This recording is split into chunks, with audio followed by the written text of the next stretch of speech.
안녕하세요. 오늘도 사연살롱을 찾아주셔서 감사합니다. 딸아이를 혼자 키우고 있는 워킹맘이에요. 저는 불행하게도 태어나면서 엄마와 바로 이별을 하게 된 딸이에요. 저희 엄마는 어릴 때부터 몸이 많이 약했어요. 그래서 결혼을 하고도 외갓집에선 엄마에게 임신은 하지 말라고 당부를 했는데 제가 결혼 1년 만에 덜컥 생겼고 주변에선 말렸지만 저희 엄마는 끝까지 저를 지키기 위해 무리하다 심각한 난산과 출혈로 세상을 떠나시고 말았어요. 한참 신혼일 때 아내를 잃은 아빠는 엄마에 대한 그리움과 지켜주지 못했다는 미안함에 한동안 폐인처럼 망가져 갓 태어난 저를 제대로 안아보지도 않았고 저희 외가 친가에선 이 사태를 어쩌나 하며 크게 걱정을 했죠. 하늘에서 보다 못한 엄마가 저를 지켜내려 하신 걸까요?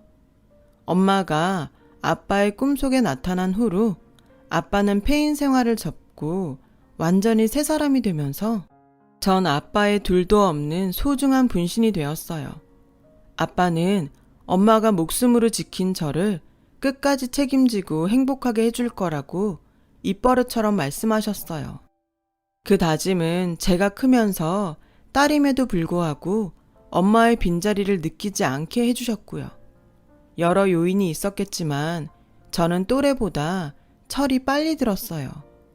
혼자 저를 키우느라 고생하는 아빠를 보며 늘 감사하고 죄송한 마음이 들었어요. 그래서 최대한 아빠 속을 썩이는 일은 하지 않았고 웬만한 친구들은 모두 다 학원을 가도 저는 집에서 혼자 스스로 문제집을 풀며 공부해서 학교에서 상위권을 유지하는 그런 아이로 자랐어요. 아빠는 혼자서도 척척 잘하는 저를 보고 늘 안쓰러워 하셨는데 한 번은 아빠가 이런 말을 한 적이 있어요. 아빠한테 우리 유진이는 세상 전부야. 아빠는 우리 유진이를 위해서라면 무슨 짓이든 할 수 있어. 우리 유진이는 아빠 속 썩여도 되니까 무조건 건강하고 행복하기만 하면 돼. 전 그렇게 말하는 아빠가 더 안쓰러웠어요. 그래서 전 나중에라도 아빠에게 좋은 인연이 생기면 재혼을 해서 아빠가 행복해지길 바랬는데 시간이 흐르면 흐를수록 아빠는 엄마를 향한 사랑이 여전했죠. 아빠는 오로지 저를 위해 열심히 일을 하셨고 우연히 동료들의 제안으로 시작한 사업이 아빠의 성실함과 능력으로 빛을 발해 아빠의 사업은 급성장했어요. 제가 대학에 들어갈 즈음엔 대기업도 아빠의 회사와 함께 일을 하고 싶어 했고 아빠는 사업에 성공하게 되셨어요. 경제적으로 여유가 생긴 아빠는 당신이 번 돈을 오로지 저를 위해 쓰셨고요.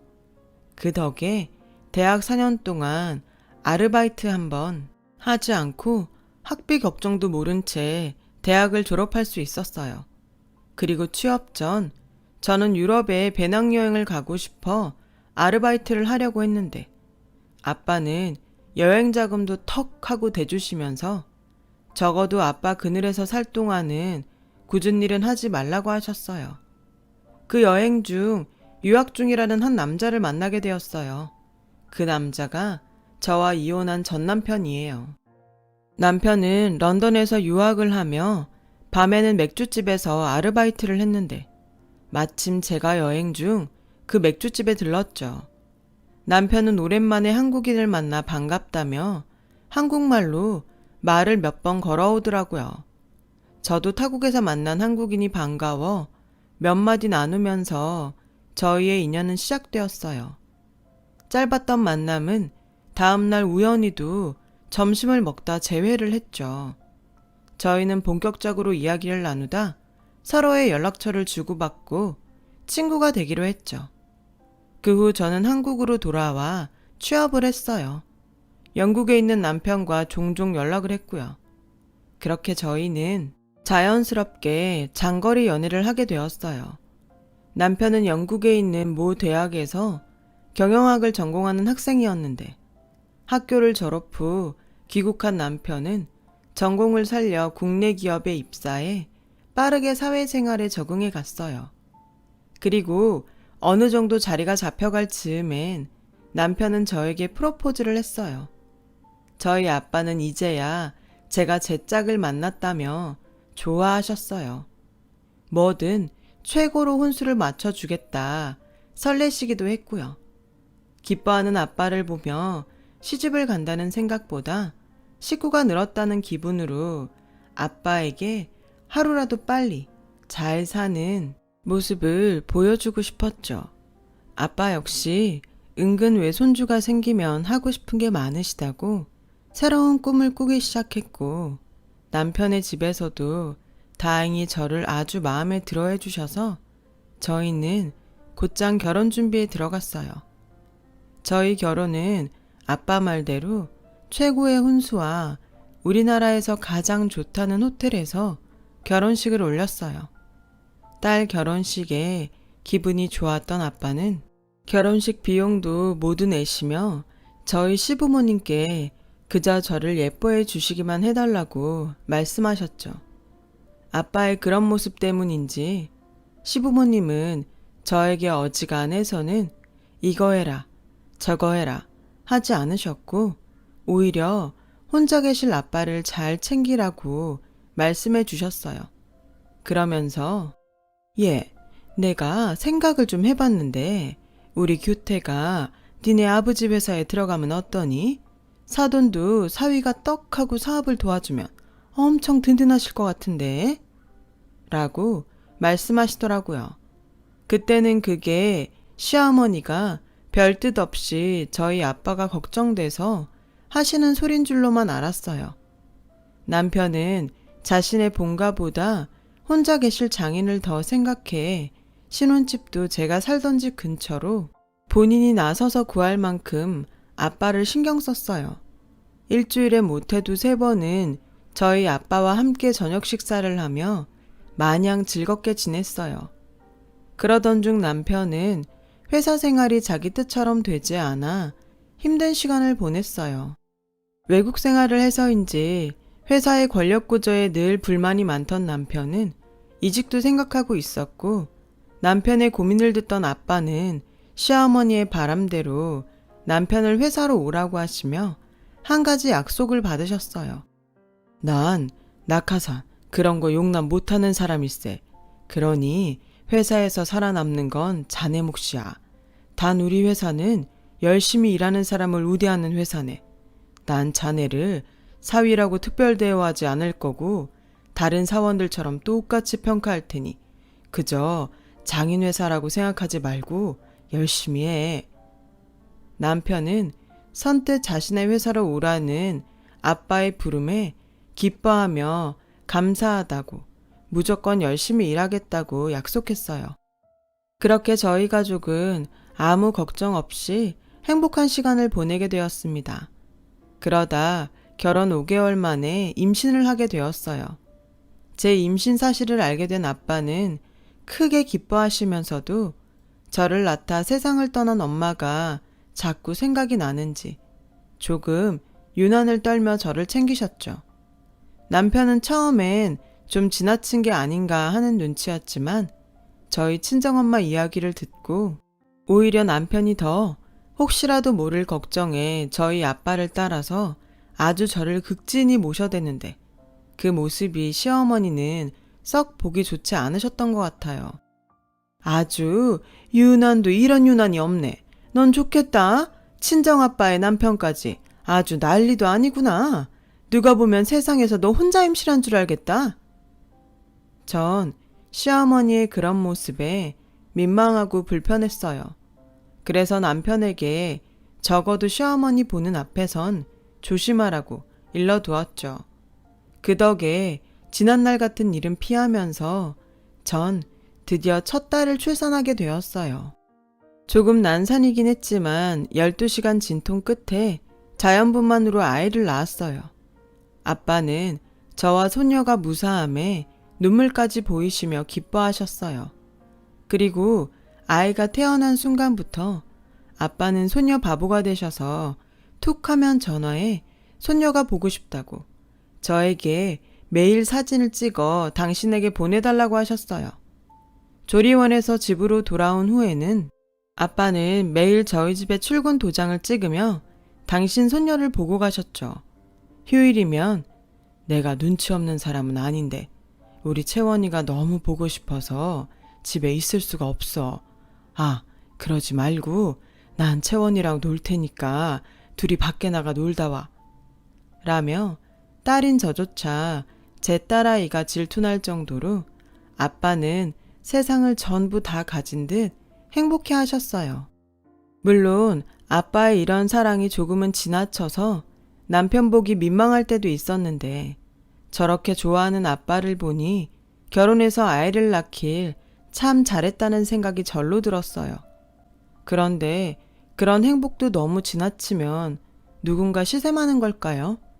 주말을 채원이랑 꽁냥꽁냥 행복하게 보낸 아빠가 그날은 유난히 다음날 회사 가기 싫다며 휴가를 쓸까 하며 농담을 하셨더랬는데 다음날 점심때가 되기도 전에 걸려온 전화 한 통에 전 세상이 무너지는 듯 다리에 힘이 풀리고 말았어요. 여기 땡땡땡 병원인데요. 김명호 씨 가족분 되시죠? 지금 빨리 저희 병원으로 오세요. 김명호 씨 교통사고로 지금 응급수술 들어가셔야 합니다.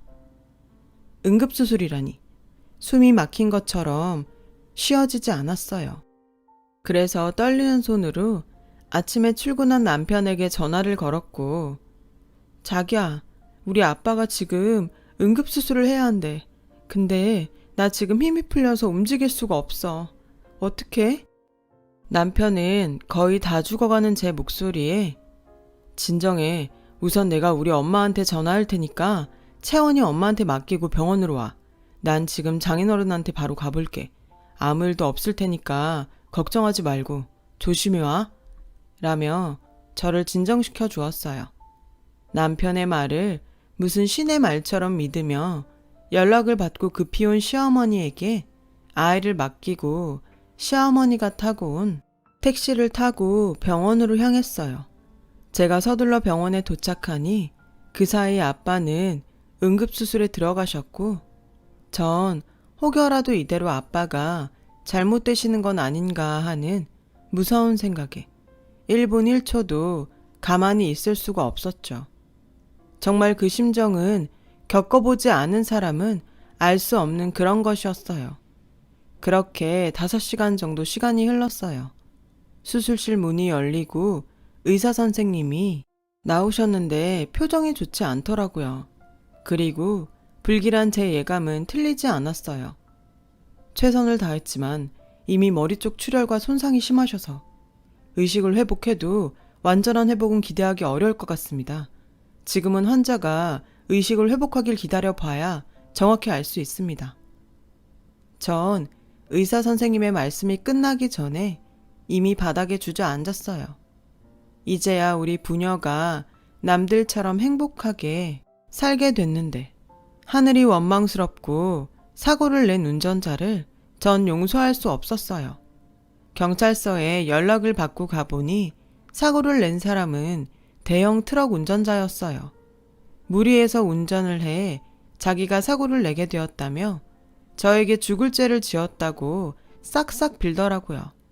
하지만 아빠가 다시 깨어날 수나 있을까 하는 기로에 서 있었기에 그 트럭 운전자의 절박함 따위는 보이지 않았어요. 그래서 어떤 합의도 하고 싶지 않다고 그저 법대로 처리해달라고 했어요. 그때였어요.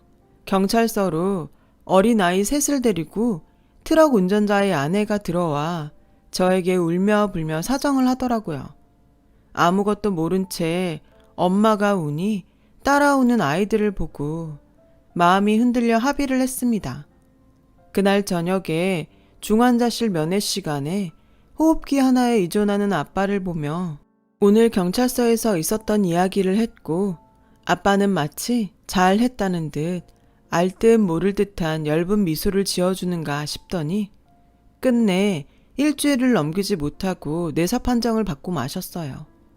전 다신 아빠가 깨어날 수 없다는 사실을 인정하지 못한 채 기적이 일어나길 바랬지만 현실은 달라지지 않았어요.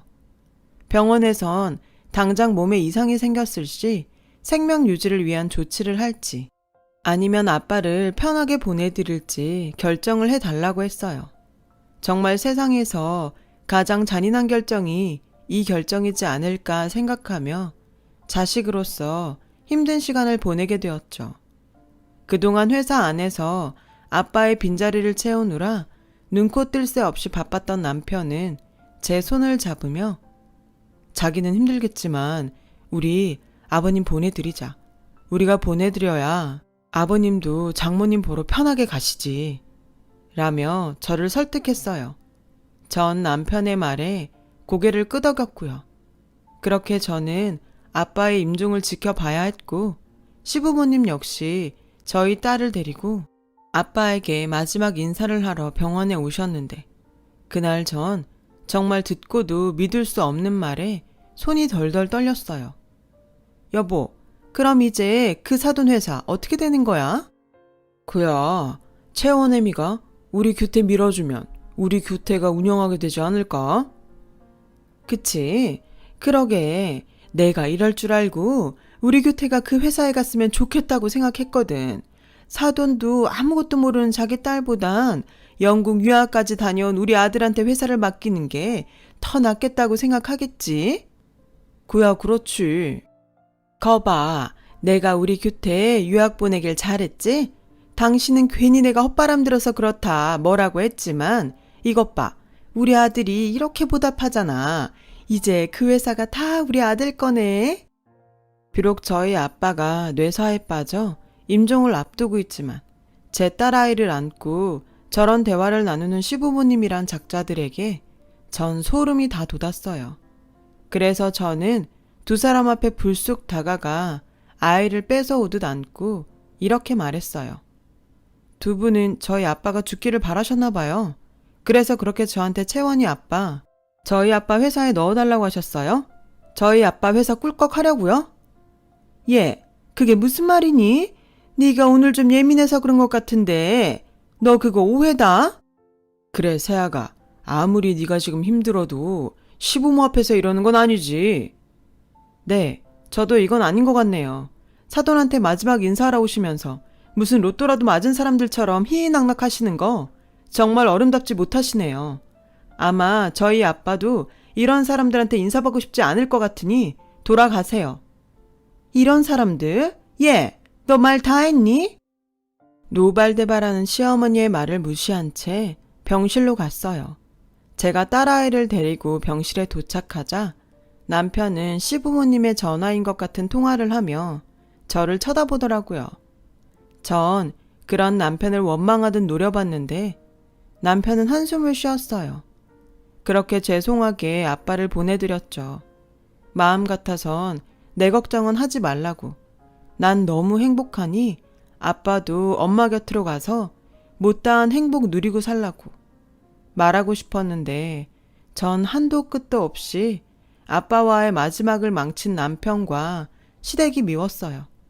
시부모님은 당신들도 골이 단단히 났는지 저희 아빠의 장례식 동안 한 번도 모습을 보이지 않았고 저 대신 상주 노릇을 하는 남편은 형식적으로 자리만 지킬 뿐 저를 챙기거나 아빠에 대한 마음이 없어 보였어요. 발인을 마치고 집으로 돌아온 저는 남편과 함께 아빠의 유언장을 변호사를 통해 보게 되었고 회사 운영을 딸이 아닌 사위인 제 남편에게 모두 맡긴다는 내용을 알게 되었어요. 남편은 너무 뜻밖이라며 놀라는 눈치였지만 말은 모질게 회사에선 달리 대우하지 않겠다고 하셨지만 하나뿐인 당신의 딸의 배우자를 사실은 많이 챙겨주고 싶어 하셨나 보다 생각했어요. 그런데 문제는 전혀 엉뚱한 곳에서 터져 나왔어요. 한순간 회사의 사장이 된 당신의 아들을 등에 업고 시부모님이 저를 함부로 대하기 시작하신 거예요. 예, 우리 김장해야 하는데 내가 요즘 허리도 아프고 손목도 아파서 네가 좀 해라. 그렇게 아프시면 올해는 그냥 사서 드시죠. 얘는 사서 먹긴 옆에서 내가 알려줄 테니까 넌 그냥 시키는 것만 해. 여태 김장하라는 말 한 번 없던 시어머니는 저를 불러 처음으로 김장을 하셨고 무려 100폭이라는 김치를 저 혼자 담그느라 그날 저녁 끙끙 앓아야만 했어요. 그리고 그 밖에 전에는 부르지 않았던 집안의 소소한 행사까지 저를 불러 일을 시키는데 그렇게 생각하지 않으려고 해도 지난번 일을 복수하시는 게 아닐까 하는 생각과 이제 친정아빠도 없으니 막대하게 시작한 건가 하는 생각들이 들었어요. 그래서 한 번은 참다 못해 남편에게 폭발했고 남편은 별일도 아닌데 예민을 떤다며 그동안 제가 저의 아빠를 믿고 시부모님 어려운 줄 모르고 산 거 아니냐는 복장 터지는 말만 해대더라고요. 남편은 그 후로 저와 한마디도 하지 않았고 전 어른인데도 아빠의 부재에 고아가 된 기분이 들어 세상에 혼자 던져진 기분에 우울증까지 앓게 되었어요. 그렇게 남편과는 멀어질 즈음 시어머니의 생신날이 되었어요.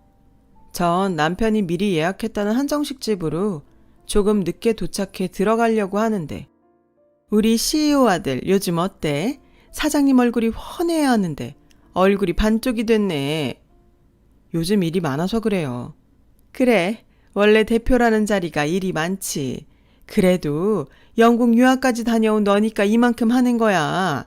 엄마는 요즘 밥을 먹지 않아도 그렇게 배가 부르다. 엄마가 고생해서 키워준 덕분이죠. 이제 아들이 다 해줄 테니까 하고 싶은 거, 갖고 싶은 거 말만 하세요.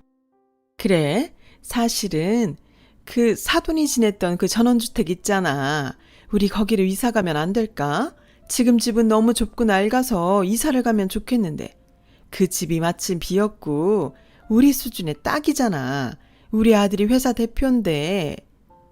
어차피 빈집이니까 그렇게 하세요. 네 처가 알면 뭐라고 하지 않을까? 지 아빠 집이라고 거품 물면 어쩌지? 괜찮아요. 유언장에 그 집도 제 앞으로 되어 있어요. 어머, 그래? 잘 됐다. 그럼 엄마는 우리 CEO 아들만 믿고 당장 이사한다. 그러세요. 근데 혹시 그 집 명의는 나나 네 아버지한테 주면 안 되니? 우리도 말년에 버젓한 재산은 있어야 될 것 같아서. 저는 정말 듣자 하니 이 도둑놈 집안을 가만둘 수 없었어요. 그리고 회사는 모르지만 집까지 남편 앞으로 해뒀다는 아빠의 유언장에 그제야 의구심이 들었어요. 그래서 전 그 길로 어릴 때부터 알고 지낸 아빠의 지인을 무작정 찾아갔어요.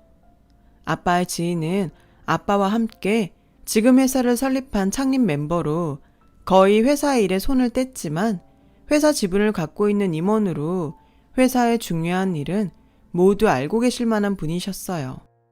아저씨, 저 유진이에요. 혹시 아빠가 유언장 쓰실 때 뭐 들은 이야기 없으세요? 뭔가 좀 이상해서요. 유언장은 회사 고문 변호사랑 둘이 쓴 거라 나도 상세히는 알지 못하는데 왜? 아니, 회사는 몰라도 아빠가 지내던 집까지 제가 아닌 남편한테 소유권을 줬다는 게 이상해서요. 그 집? 그래, 내가 다른 건 몰라도 그 집은 꼭 너한테 줄 거라는 말을 귀에 딱지가 않게 들었는데 그 집이 네 남편한테 갔어? 이상하네.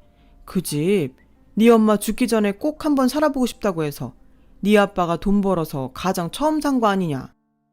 전 그 말을 듣고 유언장을 보여준 회사 고문인 변호사가 마음에 걸렸어요. 전 다음 날 시어머니 생신날에도 나타나지 않냐며 화를 내는 남편을 뒤로하고 고문 변호사를 찾아갔어요.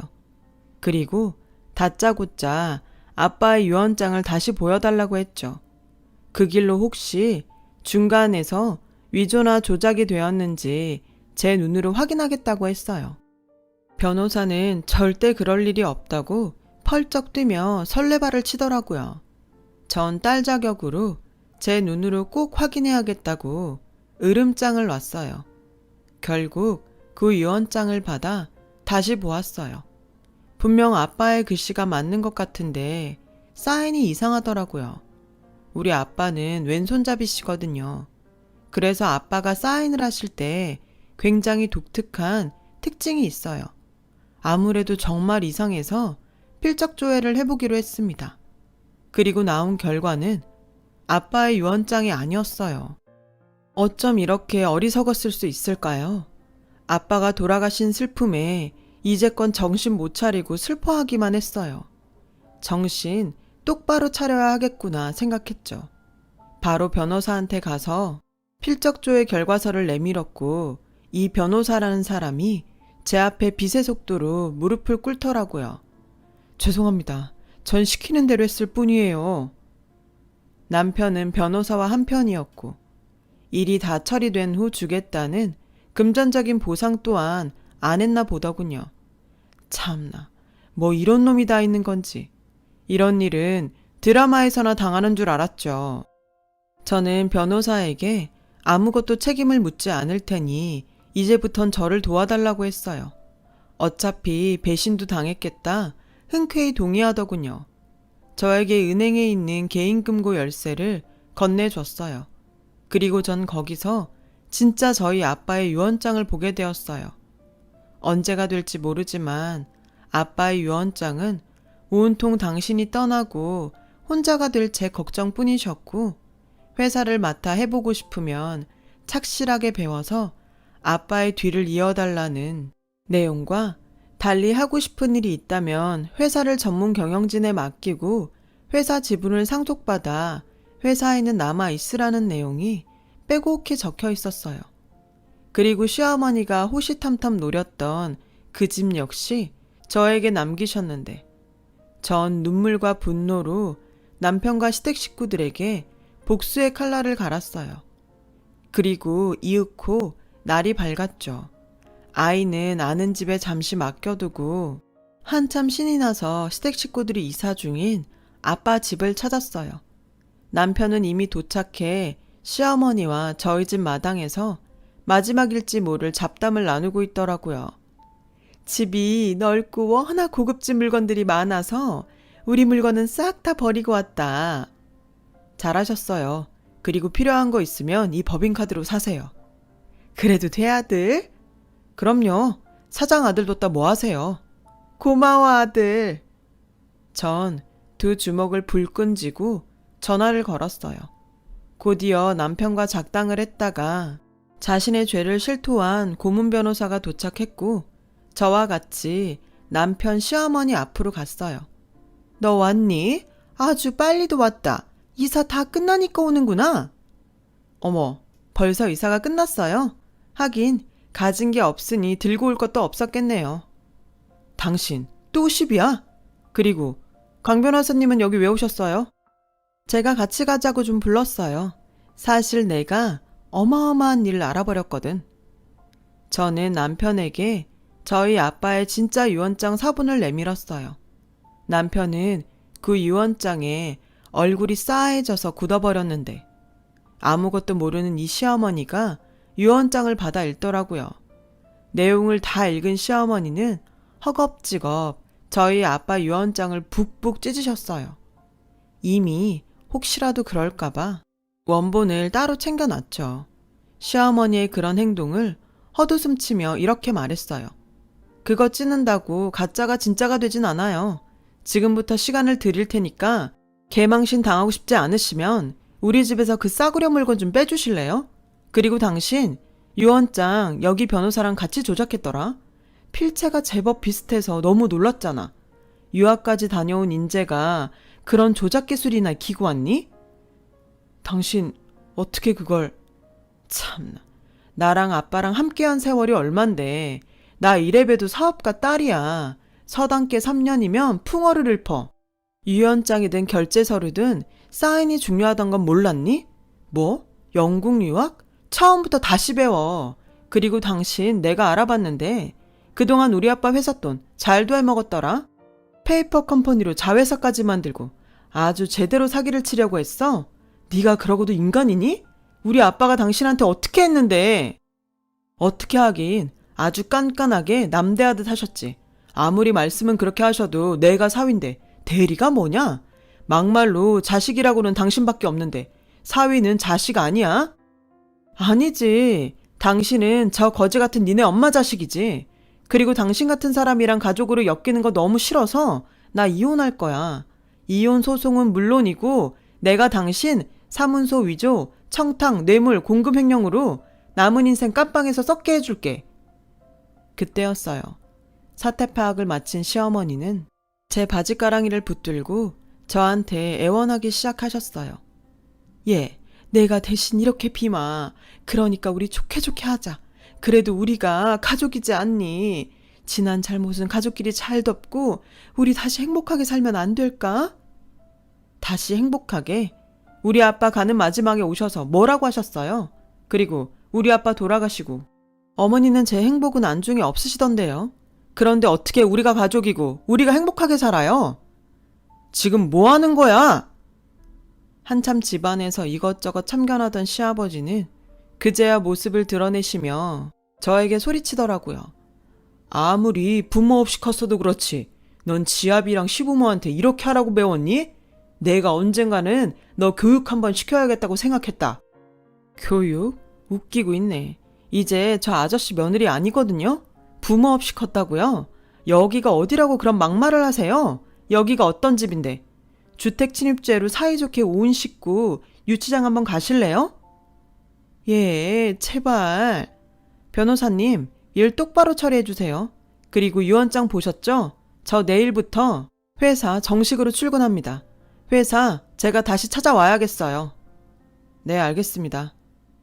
전 그렇게 한 방에 남편과 그의 가족들을 처리했어요. 그리고 아주 속전속결로 그들을 법 앞에 심판을 받게 했고 이혼 소송은 물론이고 모든 재판에 승소했어요. 뭐 당연한 결과였죠.